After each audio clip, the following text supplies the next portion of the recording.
Hey everyone, it's True Review, right here, with another rant video. I know how you all love them. Ever played a game where you come across a character and think, hey, this guy's pretty good, but then it turns out that he's a backstabbing bastard? Well, guess what? This isn't a rant video at all! Haha, you've already seen the top of this video anyway. Yes, here we have the top 10 biggest bastard backstabbers in video gaming. But before we kick off, we better cover the requirements for what counts as a backstabber. Someone who was intending to break a promise to begin with counts on this list. The player character also counts here as well. The character in question must appear to be either your ally to begin with, or someone who has your best interests at heart, before it becomes apparent that they've actually been working against you the entire time. So if they started out on your side before turning, then they don't count here. And I only say that because Wheatley and Nagito don't count, so no whining when they don't show up, okay? And finally, this video will contain spoilers, and you can find a list of which games are here in the video description below, so you have been warned. Is that everything? I think it is. Hit it!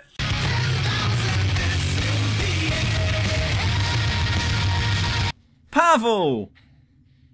Pavel is a trusted friend and comrade in arms in the second Metro game.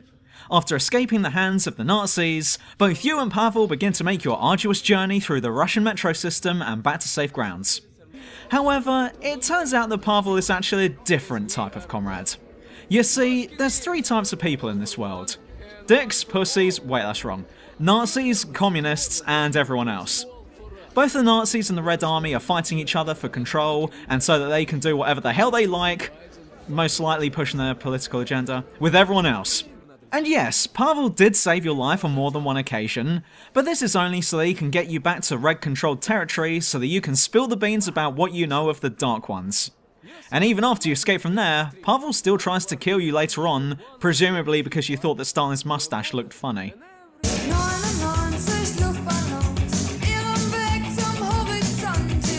Spy!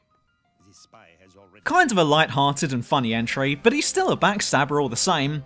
His entire class is centered around assuming the disguise of an enemy teammate, sneaking behind their lines, finding someone who's isolated, and killing them by literally jamming a flip knife into their back. With the exception of his small pistol, everything about the spy class is designed to allow the players to sneak, trick, and stab their way to the top of the board, and success will depend on how good you are at pretending to be on the other team.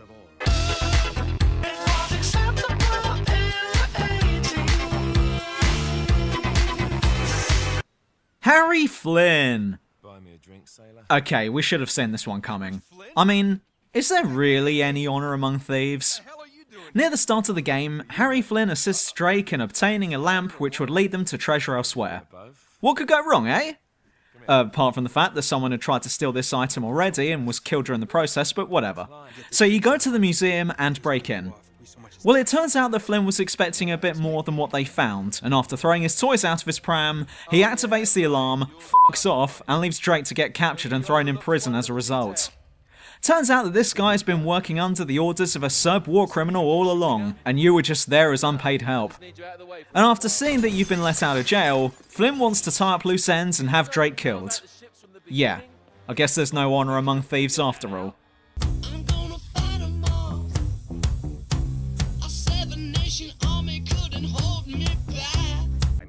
Constantine! Son of a bitch. In the first Thief game, you are hired by a strange old nobleman to obtain an ancient relic known as the Eye. He doesn't say exactly why he needs it, but hey, old people like collecting old stuff. So I guess birds of a feather flock together? And besides, he's going to pay you a massive wedge upon completion, and God only knows that the rent needs paying. So you go off and recover the Eye after running away from loads of undead monks and shit. But it's only when you finally return does Constantine show his true colours. For you see, you've been tricked by none other than the trickster himself. It turns out that Constantine is actually the pagan god of deceit, and your punishment for doing his bidding is having your right eye ripped out. But surely doing what he wants gets me in his good graces? You know what, I don't want to know what happens if you disappoint him.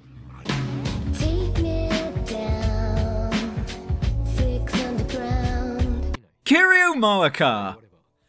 Oh my god, man! What a bitch! She gets made lab member 005, and this is how she shows her thanks? Moeka first joins the Future Gadget lab out of her utter obsession with the much sought after IBM 5100. She's an awkward, quiet girl who has difficulty talking to someone face to face, yet is very vocal when sending text messages. She's a bit erratic and strange, but comes across as quite harmless. That is, right up until it gets revealed that she's actually a CERN operative, and is under orders to retrieve the IBN so that CERN can create a time machine and rule the world, as well as disposing of any unnecessary assets, which is the politically correct term for murdering Mayuri over and over again.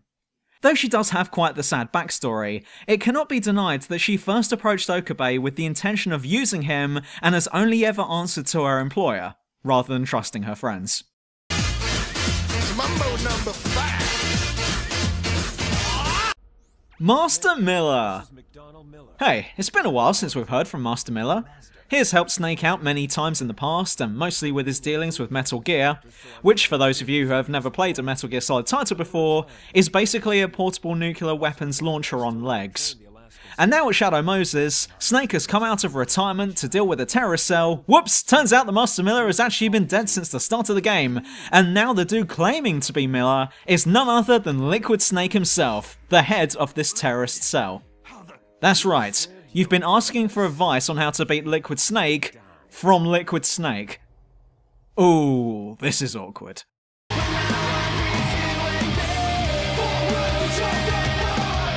Kreia! Kreia is totally not a Sith Lord. Alright, I lied. She is totally a Sith Lord. Kreia approaches us at the start because A, she feels that you have some sort of special connection to the Force, and B, you're pretty much her only ticket out of her cage, so there's that, I guess. She's a strong, yet aging Jedi who tries to educate you in the morals of the Jedi and acts as one of your most trusted advisors. The thing is though, is that her moral advice always seems to be on the "fuck the world" side, in which she tries to justify stepping on the little guy for the greater good. But she's totally not a Sith Lord, okay? And if this isn't setting off some alarm bells in your head, then this next thing will, because it turns out that Kreia is totally a Sith Lord. Her goal is a bit different from that of your typical Sith, who just wants to rule the galaxy, because Kreia wants to destroy the Force for good.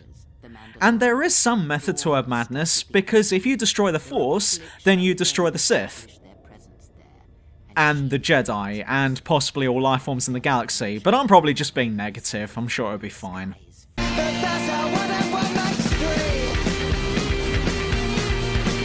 Edgar Ross! John Marston has had quite the troubled past. Getting wrapped up with outlaws and being part of a group of bandits is not as glamorous as it may seem. He's had it rough and done terrible things, but he's decided to put all of that behind him.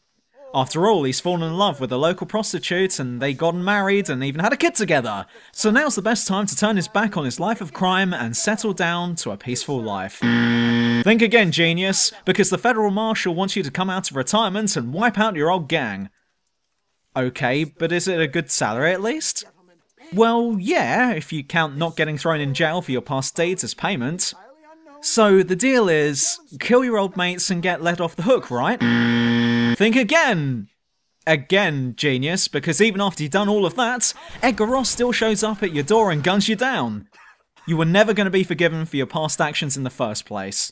It's just that they used you to do their dirty work.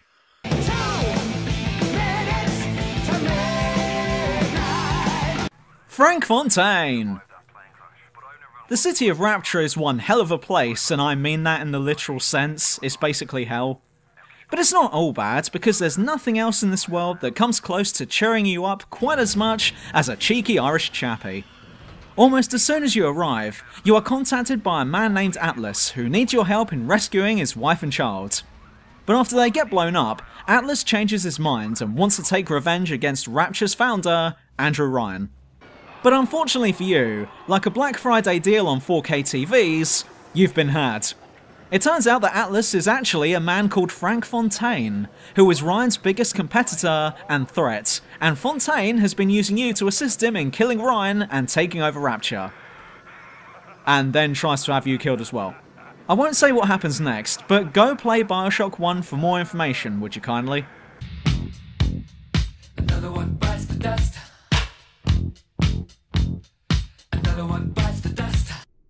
But Wesker! You don't want to go back out there. Mate, there's just so much on this guy that it's gonna be hard just summarising it all into one small paragraph. But here goes! Wesker is presented to us originally as a member and leader of the Special Forces group known as STARS. You've been sent to neutralise an outbreak of a strange disease on the outskirts of Raccoon City, but soon find yourself fleeing for your life to a nearby abandoned mansion. As the team licks their wounds, they break off into smaller groups to cover the mansion. But it is during this time that you begin to uncover a conspiracy involving the supposed medical corporation Umbrella, and as you investigate further, you soon discover that this disease was created not only by them, but with the help of another. Turns out that this other person was Wesker himself, and that the entire mission that you are currently on was initiated on his orders to see what effects this virus would have on the team. You're not on a Special Forces mission at all. In fact, you're just a test experiment. And as the series progresses into weird and crap territory, Wesker's involvement and goals become even more diabolical. But it cannot be forgotten that it all started with the first game in which your very own commanding officer tried to have you all killed with a deadly and aggressive pathogen. And that is why Albert Wesker comes in at number 1 on this list. And we're done once more, but if you're thinking of infecting those around you with a deadly and aggressive pathogen, then like this video, subscribe to my channel, and go get help. Don't forget that you can also get help on Twitter by looking up True Review, and there's also additional emotional support to be found on Patreon. But until next time, see ya! Life is killing me. I swear sometimes I think this life is killing me.